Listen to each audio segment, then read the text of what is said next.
Don't put me down! Don't put me down! I know this guy. He used to be a cop. You and your Star Labs nerds better put me back together. You were dirty then, and you're dirty now. Probably has a long list of people that want to toss him off rooftops. 4 years seeing this stuff, I finally puked.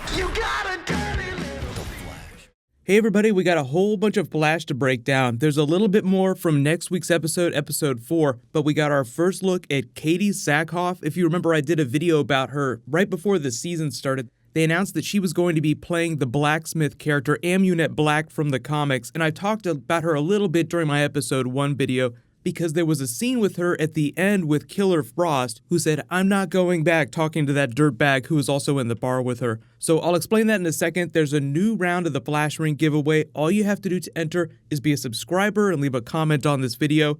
This is that scene with Caitlin where she talks about Amunet Black. Where have you been? Doesn't matter. Really? Tell Amunet I'm out.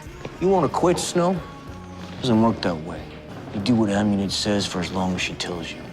Not anymore. Now leave me alone. You don't tell us what to do. Don't make me Frosty. You wouldn't like me when I'm Frosty. What's the matter? Brain freeze? Touch my hand again and I'll freeze yours off. Maybe some other parts too. Tell Amunet I'm done. Don't let your beer get warm. So there's like a really big preview from that episode that I'll break down in a second, but just to circle back around to Elongated Man stuff, because he's going to be in the next couple of episodes. You see Barry punch him in the face and it just sinks right into his mouth. So it'll explain a little bit about how his powers work. Like he just has complete elasticity. It's a little bit like Mr. Fantastic, but they explain that his character, like the way that Barry talks about him in the trailer, seems like kind of a dirtbag, but I think he'll wind up being one of the good characters by the end of the season. Just like last year, HR started out seeming like a dirtbag, but by the end of the season had sort of won everyone over and everybody was really upset that he died. So hopefully they won't kill Elongated Man after he redeems himself before the finale. But that's all next week. That'll sort of tee up his abilities. We'll find out what his relation to the Thinker is, because the way they're playing it in the trailer, he was also one of the people on that bus, but there might be some big twist to it, so just be prepared for that. There are a lot of you that have been asking about the Ralph Dibny name drop during Flash Season 1. They believe that he died during the particle accelerator explosion. I know. I heard a lot of people that night. People? You don't even know their names.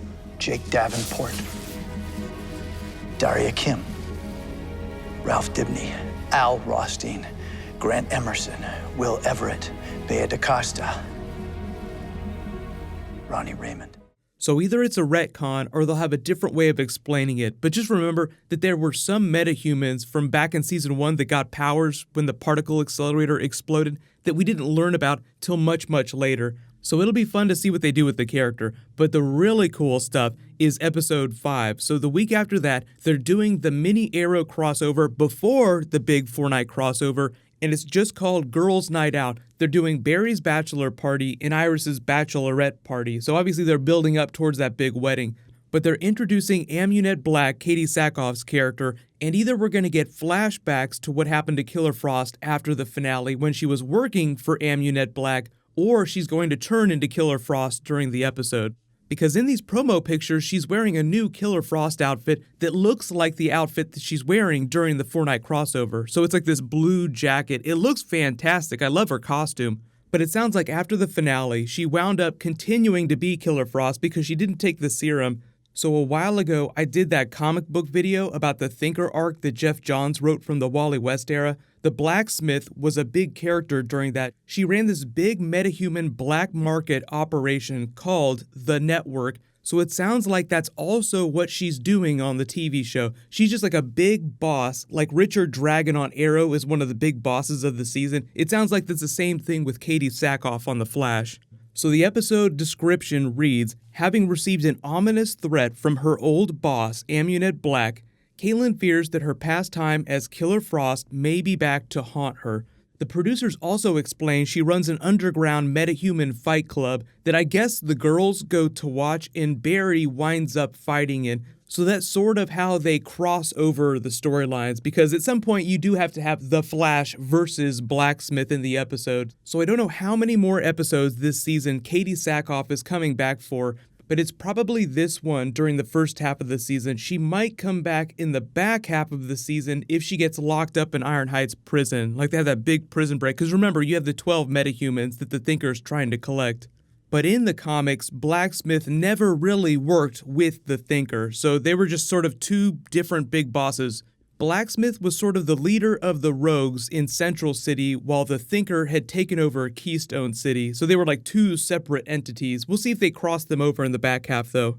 But the next big thing that they just released was the description for episode 6, which is right after the Blacksmith episode, and it's going to be sort of a Rick and Morty style Council of Ricks episode where they get a bunch of different versions of Harrison Wells from the multiverse to form a think tank. So obviously I'll do a new video for that when they release a new preview, but it'll be another week or two before we see any footage from that.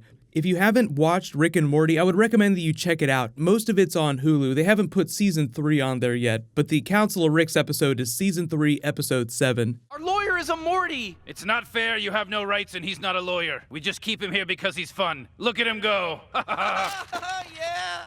Yes, slow Rick. Tall Morty. Did I graduate this time yet? Anything's possible, Tall Morty. Ugh. I'll add a link to that stuff at the end of the video. But a lot of you have also requested that I do a video for the Shazam announcement. So in the DCEU, they just cast the actor that's going to play Billy Batson. It's going to be Zachary Levi. So just imagine The Rock puts him on his workout plan and they just go at each other in their movie. But they're also separately developing a Black Adam spin-off movie. So there are a few questions about how they're using these characters in the DCEU and who else like Superman or the other characters are going to cross over into them. So I'll do a video for that next. That should also post in a couple hours. I'll announce the next giveaway winner when I post that video. You can click here for that Rick and Morty episode that I was talking about, and you can click here for that last big Justice League trailer. Thank you so much for watching. Everybody stay awesome. I'll see you guys tonight.